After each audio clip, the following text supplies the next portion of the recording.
Hello everyone. तो आज हम पढ़ेंगे एक्स्ट्रा एम्ब्रियोनिक मेम्ब्रेन। तो इसमें हमें क्या पढ़ना है कि सबसे पहले जब हमारा एम्ब्रियो बन जाता है तो उसके बाद क्या होता है, उसमें डिफरेंट टाइप की लेयर्स का डिफ्रेंसिएशन होता है। ठीक है, फिर उन लेयर्स से क्या बनता है, आपके डिफरेंट टाइप के ऑर्गन्स बनते हैं। तो अब हमें वही देखना है कि वे लेयर कैसे बन रही है और लेयर के बाद वो ऑर्गन कैसे फॉर्म होंगे। तो पिछली क्लास में हमने पढ़ा था ब्लास्टुलेशन तक। ठीक है, ब्लास्टुलेशन मतलब the process of formation of blastula, मतलब हमारा ब्लास्टुला कैसे बन रहा था, हमने वो चीज़ देखी थी। अब हम देखेंगे गैस्ट्रुलेशन में क्या होता है कि आपका ब्लास्टुला से गैस्ट्रुला कैसे बनेगा, उस फॉर्मेशन को हम क्या कहते हैं, गैस्ट्रुलेशन। गैस्ट्रुलेशन में आपका क्या होता है कि आपकी नोटोकॉर्ड जो हमारी बैकबोन होती है उसका फॉर्मेशन स्टार्ट हो जाता है। ठीक है, और इसको हम बोलते हैं न्यूरुलेशन। जो हमारा नोटोकॉर्ड बनने की प्रोसेस होती है उसको हम बोलते हैं न्यूरुलेशन। ठीक है, फिर इसके बाद हमारा क्या होता है, इस प्रोसेस के बाद हमारा क्या होता है, ऑर्गेनोजेनेसिस। ऑर्गेनोजेनेसिस मतलब आपकी क्या होगा, जो जर्म लेयर है, जर्म लेयर मतलब कि क्या, जिनसे हमारा नया जैसे हमारी जो लेयर्स होंगी जिनकी वजह से हमारे क्या होंगे, ऑर्गन फॉर्म होंगे। तो सबसे पहले हम देखेंगे कि वो लेयर कैसे बन रही है और उसके बाद उनका डेवलपमेंट कैसे हो रहा है। तो जो आपका ऑर्गेनोजेनेसिस है ये आपका फाइनल फेज़ होता है किसका, एम्ब्रियोनिक डेवलपमेंट का। इसके बाद एम्ब्रियोनिक डेवलपमेंट कंप्लीट हो जाता है और डेवलपमेंट ऑफ बेबी स्टार्ट होता है। ठीक है, इसके बाद आपका क्या होता है कि इसमें ऑर्गेनोजेनेसिस में क्या होता है कि आपकी सेल क्या होती है, डिफ्रेंशिएट हो जाती है, मतलब अलग अलग काम के हिसाब से डिफ्रेंशिएट हो जाएंगी और क्या करेंगी, एक ग्रुप में इकट्ठा होके अलग अलग काम को स्टार्ट कर देंगी।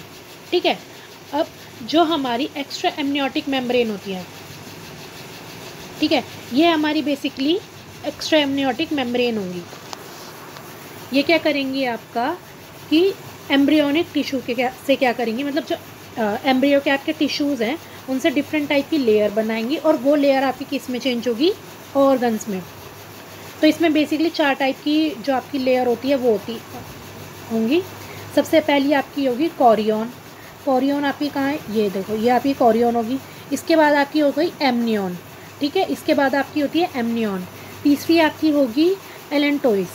तीसरी आपकी होगी एलेंटोइस और फोर्थ आपकी होगी कौन सी, योगसेक। फोर्थ आपकी हो गई योगसेक। तो इसमें हमारी 4 लेयर हो गई, कौन कौन सी, कोरियन, एमनियन, एलेंटोइस और फोर्थ आपकी योगसेक। अब हम देखते हैं इनकी वर्किंग कैसे कैसे होती है और क्या क्या काम होता है। सबसे पहले हम देखेंगे कोरियन। कोरियन आप देख रहे होंगे सबसे बाहर की लेयर है। ठीक है, सबसे बाहर वाली लेयर है। आपको अच्छा बेसिकली ये तो पता ही होगा कि हमारे पास जो 3 लेयर होती है कौन कौन सी होती हैं, एक्टोडर्म, एंडोडर्म और मीजोडर्म। ठीक है, एक्टोडर्म मतलब बाहर वाली, एंडोडर्म मतलब अंदर वाली और मीजोडर्म मतलब बीच वाली। ये तीनों लेयर मिलके क्या करती हैं, ये वाली चारों लेयर बनाती है। मतलब एक्टोडर्म, एंडोडर्म, मीजोडर्म मिलके क्या बनाएंगी, कोरियन, एम्ब्रियन, एलेंटोइस और योगसेक। ठीक है, इन चारों के फॉर्मेशन में ये 3 लेयर आपकी काम करती हैं। तो अब आपकी जो कोरियन वाली लेयर होती है ये किस किस से मिलकर बनी होती है, इसमें बाहर की साइड जो आपको ब्लू वाली लेयर दिख रही है ये तो आपकी हो गई क्या, एक्टोडर्म। ठीक है, और आपकी जो अंदर वाली लेयर है मतलब रेड वाली जो लेयर आपको दिख रही है ये हो गई आपकी मीजोडर्म। तो आपकी जो कोरियन है वो बाहर की साइड एक्टोडर्म से बनी होती है और अंदर की साइड किससे बनी होती है, मीजोडर्म से। कोरियन आपका क्या होती है, एक प्रोटेक्टिव लेयर है जो आपका क्या करेगी, पूरे आपके एम्ब्रियो और बाकी सारी लेयर को क्या करेगी, प्रोटेक्ट करने का काम करेगी। और बाद में ये क्या करेगी, एलेंटोइस के साथ मिलकर किसका फॉर्मेशन करेगी, आपका प्लेसेंटा का फॉर्मेशन करेगी। प्लेसेंटा क्या होता है, जिससे कि जो मदर है उससे जो न्यूट्रिशन है वो आपके किसको मिल सके, बेबी को वो न्यूट्रिएंट मिल सके। ठीक है, ये वाला आपका क्या होता है, कोरियन का काम। इसके बाद अब आपका क्या हो गया, अगली लेयर आपकी आ गई एमनियन। एमनियन ये वाली लेयर। ठीक है, ये वाली जो आपकी जा रही है। तो अब आप देखो, जब ये बाहर रेड वाली चीज़ है, मतलब बाहर आपको रेड वाली लेयरिंग दिख रही है, तो रेड वाली हमारी कौन सी थी, मीजोडर्म थी ना। तो बाहर की तरफ तो ये मीजोडर्म से बनी होती है और अंदर की साइड ये बनी होती है एक्टोडर्म से। एक्टोडर्म देखो आप दिख रही होगी आपको, ब्लू वाली अंदर की साइड है, तो अंदर की साइड ये किससे मिलकर बनी होती है, एक्टोडर्म से। और ये क्या करती है, ये सब क्लोज करके रखती है आपके किसको, एम्ब्रियो को। देखो ये वाला जो पार्ट है आपका बीच वाला, ये आपको दिख रहा है, ये आपका एम्ब्रियो है। बीच वाला पार्ट आपका क्या है, एम्ब्रियो है।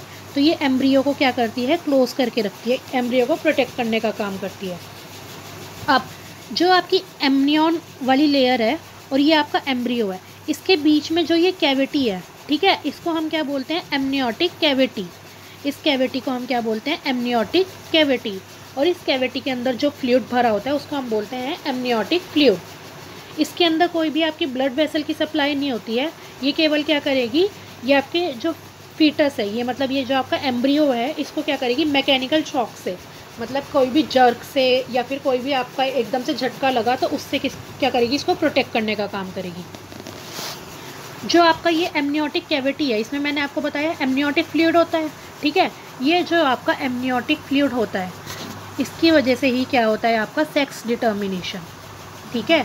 जैसे क्या करते हैं कि इंडिया में ये बहुत होता है ना, कि क्या करते हैं कि आपका जब बेबी होता है, मतलब जब आपका क्या होता है, ये एम्ब्रियोनिक फॉर्म में ही होता है, तो क्या करते हैं कि इसका ये ही एमनियोटिक फ्लूइड को निकाल लेते हैं और इससे ही पता लगता है कि whether the baby is girl और अ बॉय, ठीक है। इससे ही आपको पता लगेगा कि आपके जो है फॉर्म हो रहा है वो एक गर्ल है या फिर एक बॉय है।